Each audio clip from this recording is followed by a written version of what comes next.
Yao, yao. Aquí no se aborda la verdad, solo el acercamiento que la antropología da de la realidad.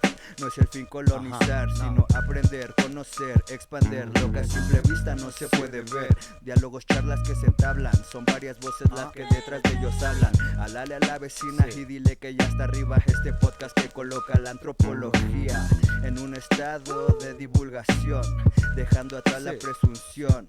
Para oreja y presta atención a lo que el app nos tiene preparado el día de hoy. Emic y Etic.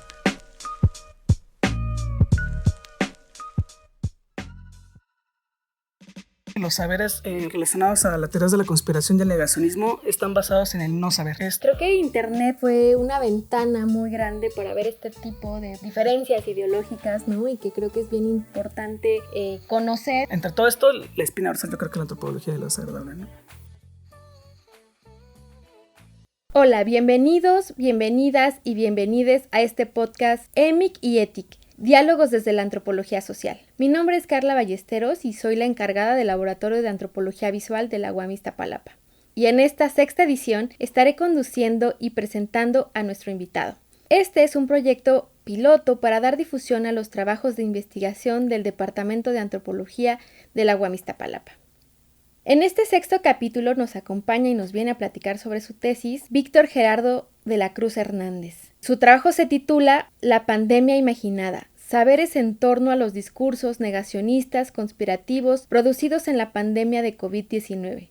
Es un tema muy importante sin duda y que quizá tuvimos algún tipo de negacionismo en tiempos de pandemia, en algún momento nos pasó, yo creo que a todos nos pasó. Y bueno, Víctor, ¿nos puedes contar cómo llegaste a este tema de investigación? Sí, hola, buenos días a todos, todes.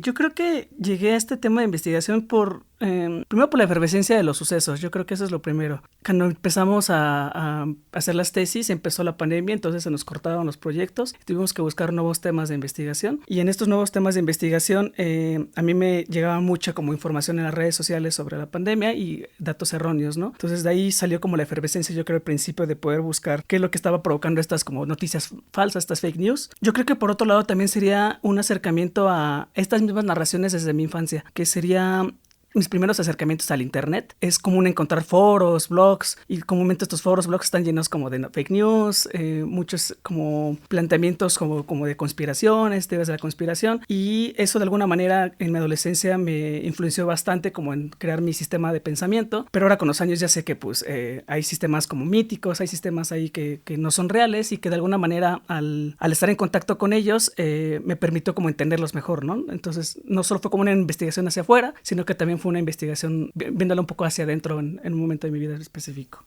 Claro, y creo que Internet fue una ventana muy grande para ver este tipo de diferencias ideológicas, ¿no? Y que creo que es bien importante conocer, ¿no? Justo no negar que existen, sino más bien visibilizarlas. Y en este sentido, bueno, ¿cuáles son estos diferentes saberes que tú abordaste? Yo creo que primero hay que empezar diciendo que los saberes relacionados a las teorías de la conspiración y el negacionismo están basados en el no saber. Esto es llenar los espacios vacíos que dejan las autoridades o la información que no tiene la ciencia para llenarse de información completamente basada en creencias, mitos, etcétera, ¿no? Y por lo mismo, al ser un saber no saber, está basado comúnmente en interpretaciones alternas a las oficiales, ¿no? Entonces, varios de estos saberes que se encuentran están como desde varios puntos del conocimiento, ¿no? O varios puntos de los saberes, vamos a decirlo así. Pueden ser saberes ya preestablecidos, ¿no? Como puede ser la ciencia, la religión, los sistemas mágicos, etcétera. La diferencia es que al no estar institucionalizado este tipo de conocimiento, solo es absorbido por las personas a partir de internet y a partir de cada subjetividad se les va dando como un cierto poder a este tipo de saberes, ¿no? Y estos saberes, yo creo que, como diría Mercedes de Agüero, una investigadora de la UNAM, sería considerado un saber de salvación, que sería usar los elementos que tenemos en el día a día para poder darle un sentido a nuestra realidad y un sentido sobre todo a nuestra vida. Y en este tipo de saberes es muy común que entonces metamos sistemas religiosos, sistemas de creencias, para darle más sentido a esta existencia individual que tenemos como en este planeta y sobre todo en esta pandemia, ¿no? Que provocó no solo una disrupción importante en la forma en que vivimos, sino en cómo nos comportamos, ¿no? Y en este mundo yo creo que todo el mundo le pasó la pandemia que tuvo problemas emocionales, problemas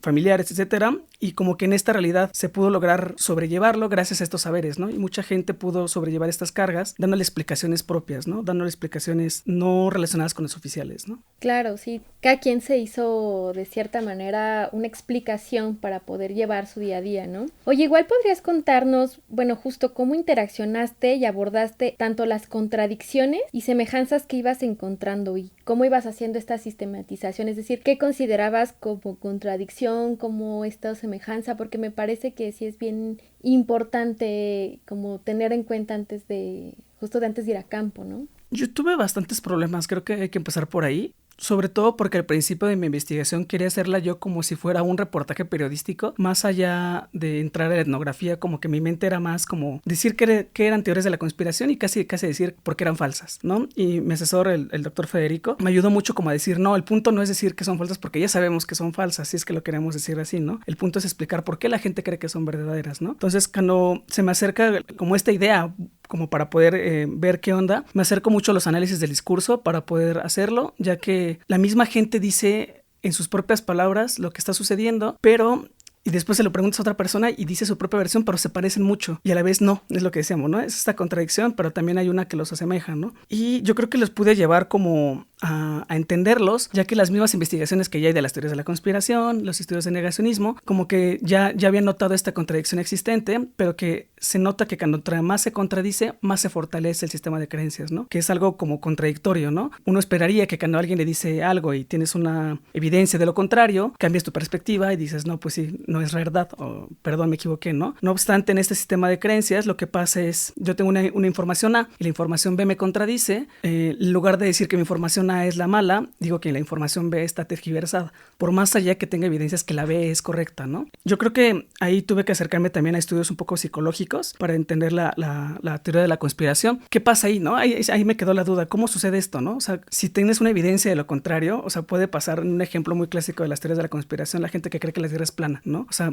si tenemos evidencias de lo contrario, etcétera, ¿cómo sigue pasando esto, no? ¿Y por qué es tan grande el sistema de pensamiento de la Tierra plana, no? Entonces, ahí te das cuenta que existen determinadas partes en el discurso que se están repitiendo y que la gente las está absorbiendo como verdades sin ponerlas en cuestión, ¿no? Porque consideran que como es información alterna, no provocada por el gobierno o por los académicos, que de alguna manera nos ven relacionados con el gobierno, o las universidades las ven en relación con el gobierno, con las empresas, produce como un nuevo tipo de saberes, ¿no? Yo creo que entonces pude llevar estas contradicciones acercándome incluso un poco a la antropología clásica, sobre todo con el trabajo de Levi-Strauss de antropología estructural, sobre todo en la parte de la estructura del mito, y específicamente viendo en el discurso de las personas que creen las teorías de la conspiración, como si creyeran en sus narraciones buscar los mitos que están como sobresaliendo más, ¿no? Levi-Strauss los llamaría mitemas, ¿no? Que sería la parte más pequeña del mito, ¿no? Entonces, al poder identificarlas en la investigación, fue más fácil saber qué estaban diciendo las personas y en qué se parecían y qué se contradecían, ¿no? Fue como crear realmente como pequeñas notas, cada uno con un post-it diferente con las características de cada mito y después como compararlas, ¿no? Y en cada post-it veíamos cosas parecidas, se veían cosas diferentes y de ahí yo creo que se podía ver entonces en qué se parecía el discurso. Se pudo notar que hubo un discurso hegemónico que está inspirado mucho por los discursos del internet, por gente especialista en el tema, un tipo de intelectual podríamos decirlo, pero que también está muy influenciada por las experiencias de vida individual de cada persona, ¿no? Ejemplo de esto podría ser una persona que consume teorías de la conspiración en blogs de internet, pero también en su casa ve que se le murió un pariente por COVID, entonces ya relaciona la muerte de COVID con que no se murió de COVID, ¿no? Me lo enfermaron en el hospital y me lo mataron, ¿no? Por decir algo. Entonces yo creo que ahí las contradicciones se lograron mucho salvar, o más bien no solucionarlas, porque más bien fue ver que las contradicciones eran necesarias en esta investigación, ¿no? Claro, esto es muy cotidiano, ¿no? A pesar de que convivimos todos en una sociedad y vemos que todos podemos vivir en conjunto, pero justamente hay este tipo de contradicciones y que las dejamos pasar, ¿no? Y también te preguntaría, ¿cómo escogiste justo estas 3 escalas de representación que tienes en la tesis? Porque justo es entender esta diferencia de personas con las que convivimos del día a día, ¿no?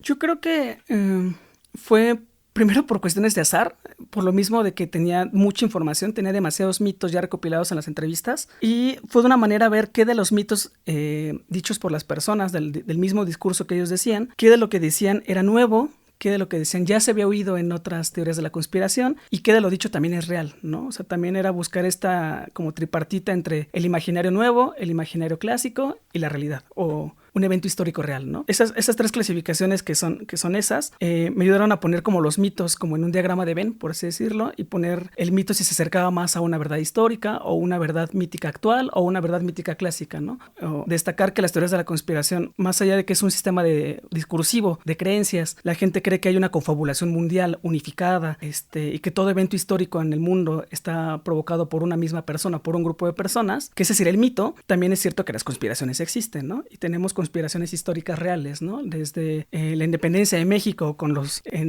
escondiéndose de la corona o hasta el golpe de Pinochet en Chile, ¿no? O sea, tenemos conspiraciones hechas tanto por las izquierdas como por las derechas, como por los centros, ¿no? Entonces, al tener datos reales, también es bueno destacar que estos discursos tienen un elemento de verdad, ¿no? Pese a que se basan en la no verdad, que decíamos hace rato, en el no saber, tienen un elemento de verdad, ¿no? Y sería esta crítica, por ejemplo, al capitalismo salvaje, a un capitalismo realmente voraz, a la extracción completamente de medicamentos por las farmacéuticas, el monopolio que tienen. Entonces, hay elementos reales que permiten que la teoría de la conspiración subsista porque hay algo de verdad, ¿no? No obstante, ya cuando le mezclas mitos, por ejemplo, en las entrevistas se vio mucho gente que cree que la gente que está arriba y que está manipulando la pandemia le está haciendo. Tuve respuestas de gente que dice que es el diablo, hasta gente que dice que son extraterrestres de constelaciones muy específicas, ¿no? O sea, hay todo un imaginario, hay un conjunto de mitos muy, muy estructurados que permiten que esto suceda, ¿no? Entonces, al crear estas tres clasificaciones, yo creo que me permitió mostrar parte de este discurso que es múltiple y que a la vez está unificado por determinados mitos, ¿no? Y por lo mismo, está unificado por mitos y por la realidad misma, ¿no? Claro, y es que, o sea, pienso que también de cierta forma la ciencia ha tenido algunas deudas hacia la realidad, ¿no? No pensar que es como la buena del cuento, pero tampoco es la mala, ¿no? Entonces creo que es importante también como el tema de matizar y tú lo lograste bastante bien. Y bueno, otra cosa que también es interesante y un poco hablando desde la antropología, que bueno, nosotros normalmente trabajamos con las diferencias, intentar conocerlas, entenderlas, es nuestro principal objetivo, pero sin duda pues también somos personas y tenemos ciertos sentimientos, pensamientos, posiciones políticas. En tu caso, preguntarte si tuviste alguna controversia para relacionarte con estas posturas tan distintas, pero que también de cierta manera te ayudaron a argumentar tu tesis, ¿no?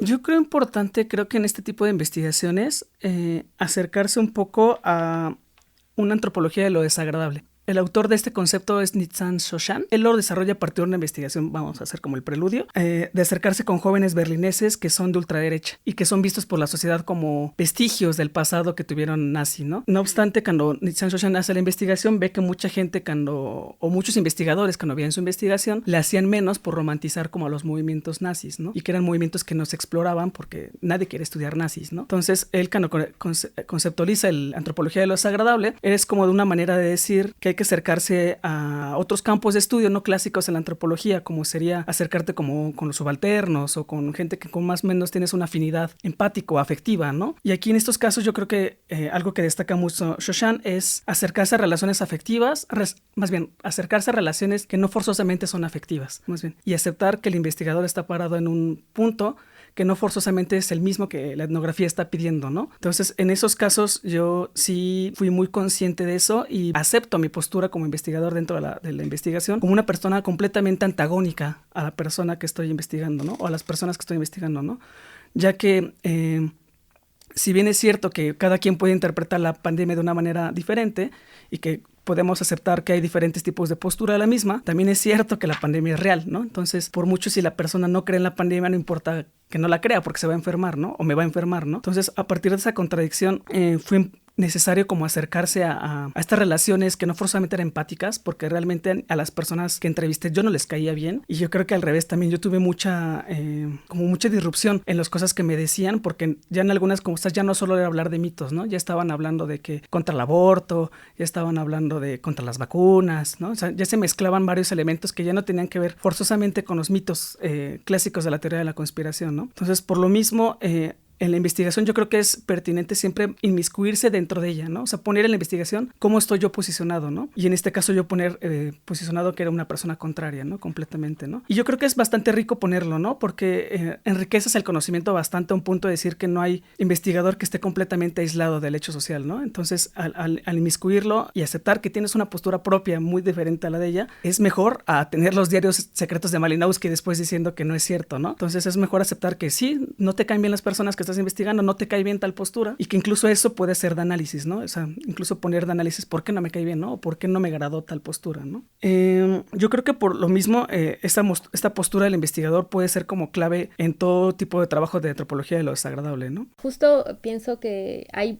muchos estudios que no se han hecho justo por eso, ¿no? Porque buscamos ser empáticos. Por ejemplo, el tema de antropología de las élites ha sido muy abandonado porque justo nos representa casi la oposición, pero deberíamos buscarlo, ¿no? Para comprender un poco más por qué pasan ciertas cosas, ¿no? Bueno, y en aspectos más metodológicos, me parece igual muy importante que nos puedas compartir sobre ciertas estrategias que utilizaste para recopilar testimonios, obtener cierto rapport o quizá alguna experiencia que hayas tenido que nos quieras compartir. Al ser yo creo que una tesis hecha en pandemia, tuvo que tener esta mezcla entre lo digital y lo presencial, sobre todo más digital. Yo tuve la suerte de poder hacerla presencial, ya que los mismos movimientos conspirativos no solo se estaban difundiendo en internet, sino que ya estaban marchando aquí en Reforma, diciendo no al sí al dióxido de cloro, no a la pandemia, etcétera. Entonces, yo creo que la metodología que a mí me funcionó fue hacer como diferentes ventanas etnográficas y cada una verla como desde su realidad misma, ¿no? Por ejemplo, si era antropología digital, enfocarme en, no sé, buscar los comentarios dichos en los grupos o ver los perfiles de las personas que lo hacían, ¿no? Porque muchos perfiles no son reales, ¿no? Es un perfil que crearon hace 3 días con una foto de Piolín, ¿no? O sea, realmente son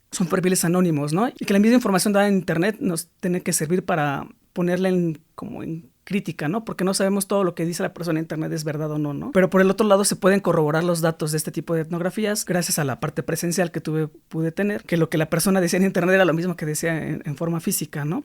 Entonces yo creo que la primera sería esta metodología como de antropología digital clásica, muy de Christine Hein, en donde es usar pues sí, literalmente como convertirte en un investigador encapuchado, diría Christine Hein, ¿no? O sea, meterte en internet y no comentar nada, ¿no? Ver todo, ¿no? Más bien, ¿no? Que ahí hay, sin duda, yo creo que hay posturas éticas sobre el asunto de qué puedes extraer o no, yo creo que sí las hay, sobre todo en el trabajo de Hein, que ya es muy viejo, pero yo creo que ahí siempre hay un límite de qué puedes hablar y qué no puedes hablar, pero que de alguna manera te puede servir mínimo de análisis, ¿no? Tal vez no lo vas a publicar y decir, esto encontré la etnografía, pero ya mínimo te sirvió para hacer un análisis, ¿no? Por otro lado, yo creo que me sirvió mucho el trabajo de George Marcus, de seguir la metáfora y seguir el discurso, sobre todo cuando son cuestiones políticas. Es muy común que haya mucha palabra, mucha verborrea de lo que se dice de las conspiraciones, entonces es importante como capturas de pantalla, ver qué se publica, qué es lo que borran las redes sociales, porque también este tipo de publicaciones el algoritmo lo borra, ¿no? Entonces hay que estar muy pendiente de qué publica, qué borra el algoritmo, por qué lo borra y cuándo lo borra, ¿no? Qué lapso tiene el algoritmo para dejar una información falsa en la red, ¿no? Y yo creo que la última sería como en la pregunta anterior, destacar otra vez la antropología de los desagradables como, entre todo esto, la espina dorsal, yo creo que la antropología de los desagradables, ¿no?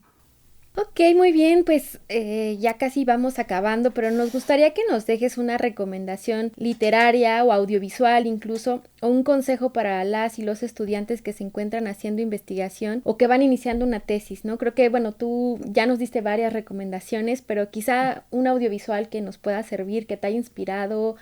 Anoté 2, de hecho una la usé en mi tesis para hacer un video pequeñito en YouTube. Es de un usuario que se llama Curiosamente, hace videitos como de difusión científica y se llama Existen las sociedades secretas. Es un video bastante interactivo como para niños. Y hay uno de DW Documentales que se llama La democracia de los crédulos, que serían como los 2 documentales muy digeridos para hablar de ese tipo de temas. El segundo es como más especializado ya incluye incluso trabajos sociológicos, etcétera, europeos, creo que es lo malo. Y yo creo que de recomendaciones literarias me iría por el clásico de George Simmel de Las sociedades secretas, El secreto y las sociedades secretas.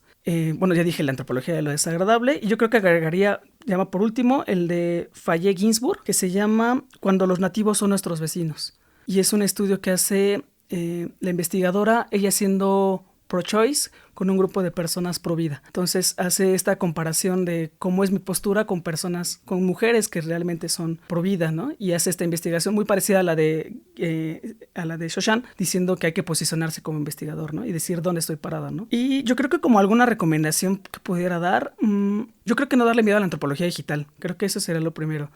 Todavía hay mucho como miedo en los estudios clásicos de antropología de agarrar las redes más allá de usarlas como metodología, sino usarlas como el lugar cultural mismo, ¿no? O sea, el internet produce cultura en sí mismo, ¿no? Entonces, al ser lugar que produce cultura debe ser investigado, ¿no? Entonces, yo creo que sería lo primero, tal vez no darle miedo a las metodologías digitales.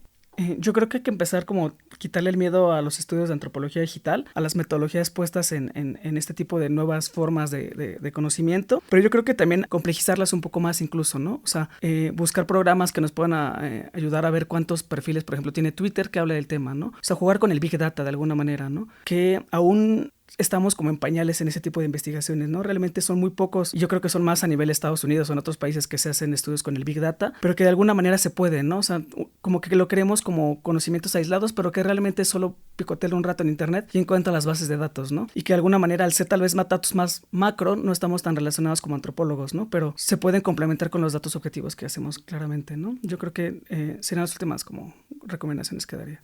Muchísimas gracias por venir a compartirnos tu investigación, tus reflexiones y bueno, todos estos tips que nos diste que sin duda van a ser de mucho provecho para quienes nos estén escuchando. Y bueno, pues estamos muy contentos de que estés con nosotros y bueno, ojalá nos puedas venir a contar de otras investigaciones próximamente. Bueno, pues este fue el 6º capítulo de EMIC y ETIC, Diálogos desde la Antropología Social. Mi nombre es Carla Ballesteros y nos vemos en el siguiente capítulo.